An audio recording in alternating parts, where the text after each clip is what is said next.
Hi everyone, Steve Kim here. So excited, Steve Kim Show episode number 18. Look, I want to change it up a little bit in how I'm getting this information out to you.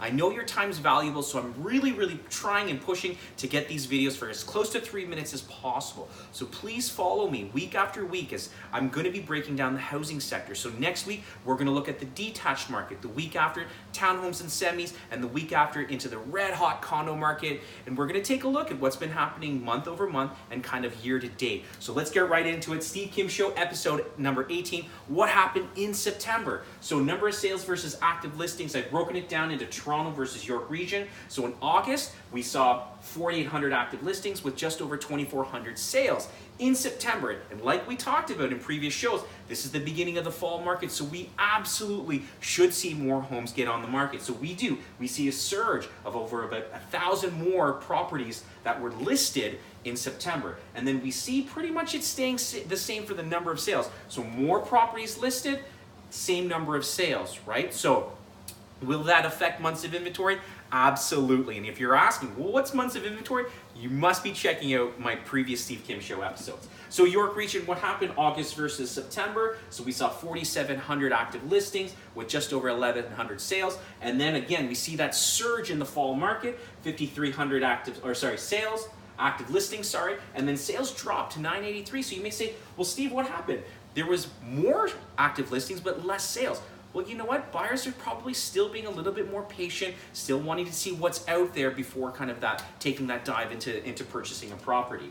Months of inventory, so we saw August versus September, we see a little bit of an increase, and you know this number at 2 to 2.4, absolutely still a seller's market. So certain pockets in Toronto, we are seeing those bidding wars, those fierce bidding wars coming to the table. Versus York Region, we went from 4.3 to 5.4. And you know and I know 4 to 5 months of inventory, closer to 5, that's a balanced market. So as this kind of gets closer to the mid 5s up to 6, that absolutely will shift into a buyer's market. So this is something absolutely to pay attention to as we get deeper into the fall market.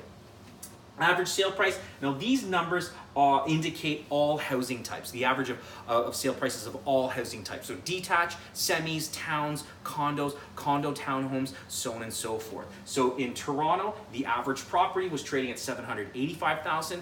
In September, we see that shoot up to $864,000.